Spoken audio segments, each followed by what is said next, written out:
ikut cerahku, matahari bersinar, ku gendong tas merahku di pundak. Selamat pagi semua, ku nanti. Hai anak-anak, selamat pagi. Berjumpa kembali dengan Miss Hana. Hari ini anak-anak kita akan belajar ya. Halo anak-anak ibu guru. Selamat pagi buat kita semua dan salam sehat buat kita semua. Nah, anak-anak, apa kabar hari ini? Semoga semua sehat-sehat dan berbahagia. Pada hari ini sebelum kita memulai pembelajaran kita, marilah kita satukan hati pikiran kita berdoa. Dalam nama Bapa dan Putra dan Roh Kudus. Amin. Allah Bapa yang Maha Baik, kami sangat bersyukur atas segala rahmat-Mu yang Engkau limpahkan ke dalam hidup kami. Hingga pada saat ini Tuhan, kami dalam keadaan sehat. Ya Tuhan, kami hendak belajar, lindungi dan berkatilah kami semua. Dalam nama Bapa dan Putra dan Roh Kudus. Amin. Anak-anak, ibu guru, pada hari ini pembelajaran kita adalah tema 4, kewajiban dan hakku. Subtema 2, kewajiban dan hakku di sekolah. Pembelajaran kelima.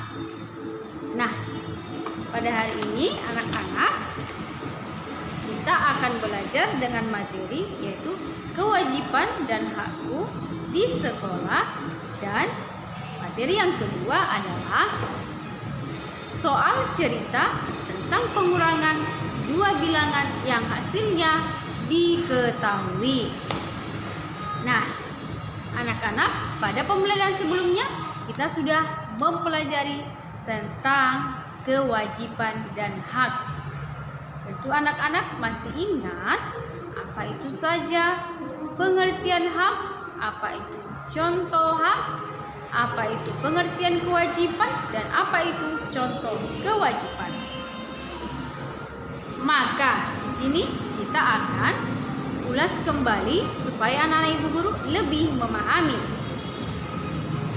Anak-anak ibu guru di sini adalah sebagai warga sekolah, yaitu siswa dan siswi.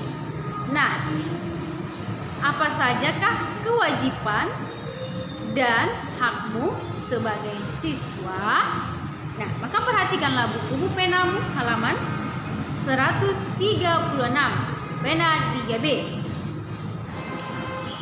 Contoh kewajiban siswa di sekolah dalam kehidupan sehari-hari antara lain: 1. Menghormati guru. Yang kedua, menaati tata tertib dan peraturan yang ada di sekolah. Yang ketiga, menjaga ketertiban dan ketenangan di sekolah. Yang keempat, memelihara kerukunan dan persatuan di sekolah. Nah, itu adalah hak, segala sesuatu yang harus, itu adalah contoh kewajiban. Oke. Ya, yang tadi adalah contoh kewajiban. Segala sesuatu yang harus kita lakukan, laksanakan. Lalu, apa saja hakmu ya sebagai siswa? Yang pertama, kamu berhak untuk bertanya kepada guru jika ada pelajaran yang tidak dimengerti. Nah, ini dia. Terutama ya dalam masa ya pandemi saat ini ya, kita tidak bisa bertatap muka secara langsung ya. Maka di sini ibu guru mengharapkan kepada anak ibu guru, jika ada materi yang kurang dipahami, kamu boleh bertanya kepada ibu guru. Itu adalah hakmu sebagai siswa. Yang kedua, mendapatkan pengajaran dan ilmu pengetahuan dari guru. Oke. Yang ketiga, menyampaikan pendapat saat diadakan diskusi kelas. Nah, ini saat diskusi kelas, kamu berhak untuk memberikan pendapat. Yang keempat, diperlakukan dengan adil oleh guru saat belajar di kelas. Nah, ini maksudnya tidak ada pilih tidak ada pilih kasih ya. Mau itu dia contohnya ya, orangnya rambutnya keriting seperti ibu guru bergelombang, lalu ada yang rambutnya lurus ya. Ibu guru harus memperlakukan semua siswa dengan sama ya, tanpa melihat perbedaan ataupun kelebihan dan kekurangan. Contohnya ada dia yang hidungnya mancung, ada yang hidungnya pesek, ada juga yang kulitnya putih, ada yang kulitnya hitam. Maka karena dia kulitnya hitam, ibu guru tidak suka, tidak boleh ya. Ada juga karena hidungnya pesek sama seperti ibu guru tidak suka, tidak boleh juga ya. Harus semuanya diperlakukan dengan adil, karena semuanya memiliki hak dan kewajiban yang sama. Nah, anak-anak, pada saat ini juga ya, kita sudah belajar tentang ya, pengurangan, penjumlahan, pembagian, dan perkalian. Nah, semua anak-anak ibu guru kelas 3 pasti sudah hafal itu ya. Kalau ibu kasih soalnya 20 tambah 58, pasti langsung cepat ya. Atau 50 dikurang 27, ya pasti langsung tahu. Atau ibu buat lagi soalnya, berapa Johannes? 9 kali 9, langsung cepat dijawab ya. Lalu ibu bertanya lagi kepada si Mikey, berapa Mikey? 7 kali 8, langsung tahu dia, langsung dijawabnya ibu guru kan. Begitu juga dengan pembagian. Nah, pada saat ini anak-anak kita akan belajar tentang ya, pengurangan dua bilangan yang hasilnya diketahui. Nah, dalam pengurangan anak-anak sudah mengetahui bagaimana sistem untuk mengerjakannya.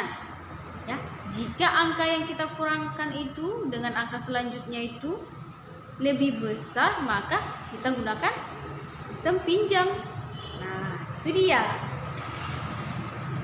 Lalu pada halaman 137 Bu Pena 3Bmu ya, di sini ada diberikan sebuah contoh ya. Pak guru membeli sejumlah bibit tanaman untuk ditanam di pekarangan sekolah. Bibit yang berhasil tumbuh dengan baik ada sebanyak 86 buah. Beberapa kemungkinan total bibit dan banyak bibit yang gagal tumbuh. Nah, di sini katanya yang diberitahukan kepada kita adalah ya, bibit yang berhasil tumbuh. Bibitnya berhasil tumbuh adalah 86 buah. Ya, Pak guru itu menanam bibit di pekarangan sekolah. Lalu kira-kira kita buat kemungkinan ya, berapa kira-kira ya anak-anak ibu guru ya, bibit jumlah seluruh bibit yang ingin ditanam Pak guru, dan berapa bibit yang gagal. Dan tentu kita sudah tahu berapa bibit yang sudah tumbuh atau berhasil.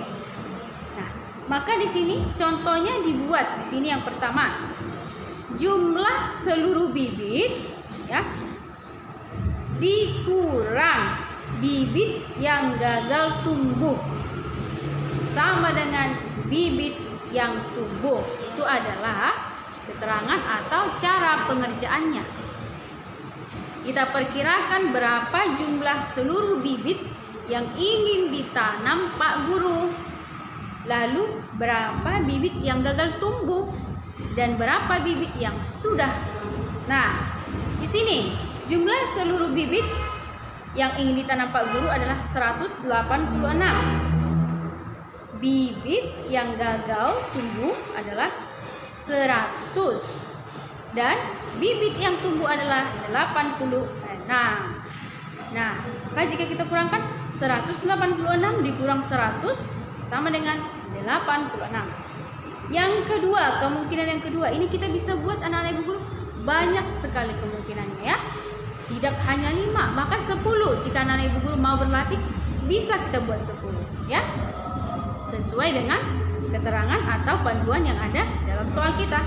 Kemungkinan yang kedua yaitu jumlah seluruh bibit yang ingin ditanam adalah 200, bibit yang gagal tumbuh adalah 114, dan bibit yang tumbuh adalah 86. Nah, kira-kira ibu membuat dua kemungkinannya. Nah, Bu Guru harapkan anak-anak sudah mengetahui ya bagaimana cara untuk menyelesaikan soal pengurangan yang jumlahnya diketahui. Nah, sekian materi kita pada hari ini. Maka Ibu Guru akan berikan tugas buat anak-anak guru. Oke, masih dari LKS 3D ya. Halaman 35.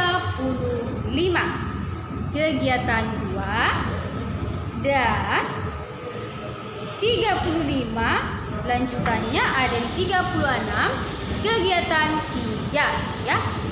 Kegiatan 2 30 halaman 35 dan kegiatan 3 halaman 35 sampai 36. Baik anak ibu guru, mari kerjakan tugasnya dengan semangat ya.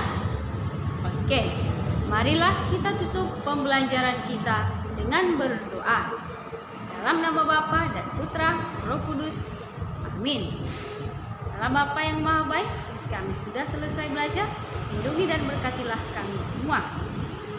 Dalam nama Bapa dan Putra dan Roh Kudus. Amin. Terima kasih anak-anak ibu guru.